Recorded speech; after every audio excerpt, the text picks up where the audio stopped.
Do you know the best support resistance? In my 8-9 years of trading journey, I have seen many different support resistance. I have even tested some of them 100 times on the Trading Rush channel to find their win rates. Which one works the best? Well, I decided to rank different kinds of support resistance that took me many years of trial and error to figure out whether they work or not. You save time by just directly using the best ones. Everything I'm going to put near the top of this tier list is good, and everything near the bottom is bad. Number 6. This is the most common mistake to make as a beginner trader. I have seen many charts where the support resistance levels are drawn like this. It's like they have drawn support resistance at every swing high-low. But here's the thing I have realized, especially after trading price action for thousands of hours. Most of the price movement is random garbage. Like, many of the swing highs and lows you see are just random movements the price makes when the buyer's-seller's balance changes. Even if there is a long-term uptrend, there will be times when sellers will be temporarily stronger than the buyers,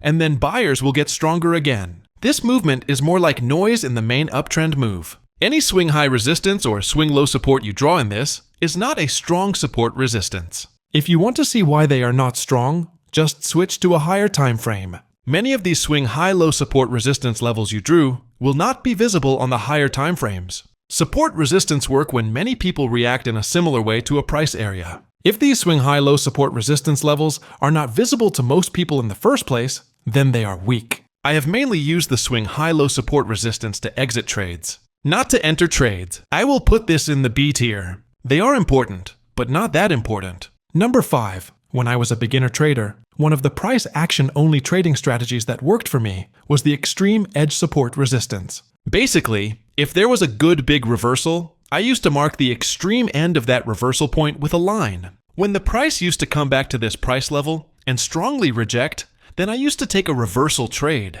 This worked for me pretty well. So, I will put the extreme edge support resistance in the A tier. Number 4. I have never found the trend lines to be good support resistance. They are good for analyzing trends and momentum. Yes, the price bounces from them many times, especially if the trend is good. But most of the time, the price is not bouncing from the trend line because it's important. That's just how the price in a trend moves. Up, down rhythm. On top of that, everyone draws trend lines differently. If it's not visible to everyone the same way, then people are less likely to react to it the same way. I will put trend lines in the D tier. They are good for analyzing trends and momentum, but not as good support resistance. Swing high-low support levels are way better than this. Many times, you might think the price is reacting to the trend line, but it will actually be the swing high-low support resistance. Number 3. Most moving averages are similar to trend lines. If you put different length moving averages on the chart, the trending price will probably bounce frequently from one of them.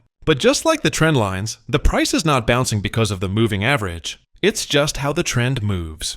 And yes, moving averages are also good for analyzing the trend and momentum. However, there is one moving average that has worked way better in my trading journey. It's the long-term 200-period moving average. Think of it like an automatic long-term trend line that works better than a trend line. On top of that, this automatic trend line will look the same to everyone. I have seen the price react to this 200 moving average in most trends. Not always, obviously, and not even exactly at the moving average, but I have seen the price find support resistance from around this 200 moving average most of the time in trending markets. Even though I don't blindly buy or sell when the price comes near it, I many times prepare to take a trade with another entry pattern, such as MACD crossover near the 200 EMA. I will put the 200-period moving average in the B tier. This has been very useful in my trading journey. Number 2. When I was taught support resistance, it was something like this, all lines that look like a mess. However, as I traded more over the years,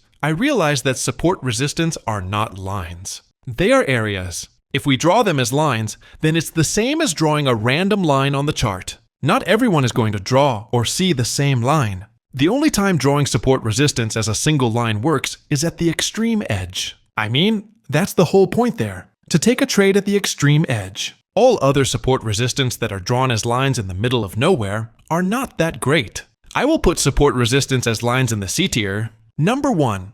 The support resistance that worked around 60% of the time when I tested it in one of the previous videos is the clearly visible horizontal support resistance area. By clearly visible, I mean there has to be a big enough price reversal from that point, so that it is also clearly visible on multiple higher time frames. This way, most people can see it and therefore react in a similar way. Here's one I have on my chart right now, and here's another one. This kind of support resistance area is rare, so you will not see them that frequently. I have a whole detailed tutorial with testing data about this on the Trading Rush channel. Check it out if you want to learn it. It worked 60% of the time on its own. I have even used other data-backed indicators, such as MACD, to take trades inside it. Overall, this is the best kind of support resistance area I have traded in my 8-9 years of trading journey. I will put it in the S tier. That's all. Thanks for watching.